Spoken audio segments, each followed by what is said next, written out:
जय राम, श्रीराम जय राम. 14 जुलै. गुरु सांगेल तेच साधन.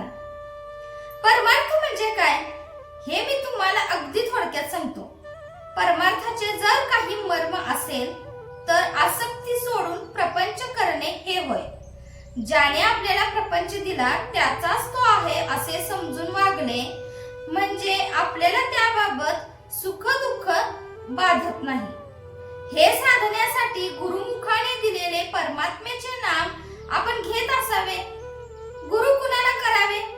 जिथे आपले समाधान होते तेच गुरुपद म्हणावे. गुरुपद कुठेही एकच असते. गुरुला कुठे आडनाव असते का? गोंदवलेकर गोंदवल्यास राहत असतील, दुसरा कुणी आणखी कोणत्या गावी राहत असेल म्हणून लौकिक आडनाव जरी निराळे झाले तरी गुरुपद हे सर्व काळी अबाधित असेच असते. तुमचे जिथे समाधान झाले त्याला गुरु समजा आणि तो जे साधन सांगेल त्यातच त्याला पहा.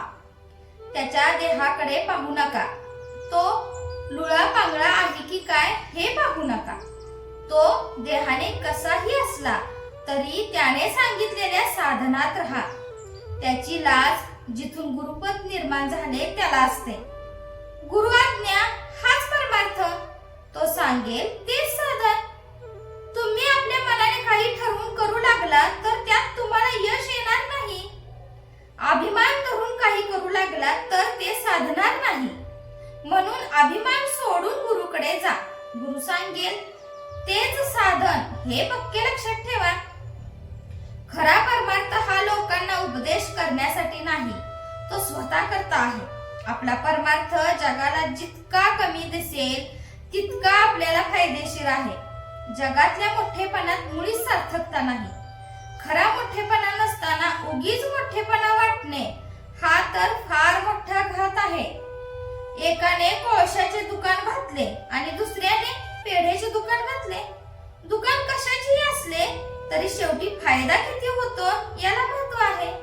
तसेच प्रपंचात कमी जास्त काय आहे याला परमार्थात महत्व नसून मनुष्याची वृत्ती भगवंताकडे किती लागली याला महत्व आहे. परमार्थाला कोणतीही परिस्थिती चालते, आपली वृत्ती मात्र स्थिर असली पाहिजे. एकीकडून मनाचे संयमन आणि दुसरीकडून भक्तीचा जोर असला म्हणजे परमार्थ लवकर साधतो. खरोखर परमार्थ इतका सोपा आहे की तो सहज रीतीने करता येतो. पण गंमत अशी की तो सोपा आहे म्हणून कुणीच करत नाही. प्रपंच हा परमार्थाच्या आडकाठीसाठी नाही, तो परमार्थासाठीच आहे हे पक्के लक्षात ठेवावे. साधकाने देहाचे कर्तव्य प्रारब्धावर टाकून मनाने मात्र ईश्वरोपासना करावी. जय जय रघुवीर समर्थ. आजचे बोधवाक्य. हृदयी ठेवावा राम, मुखी सदा त्याचे नाम.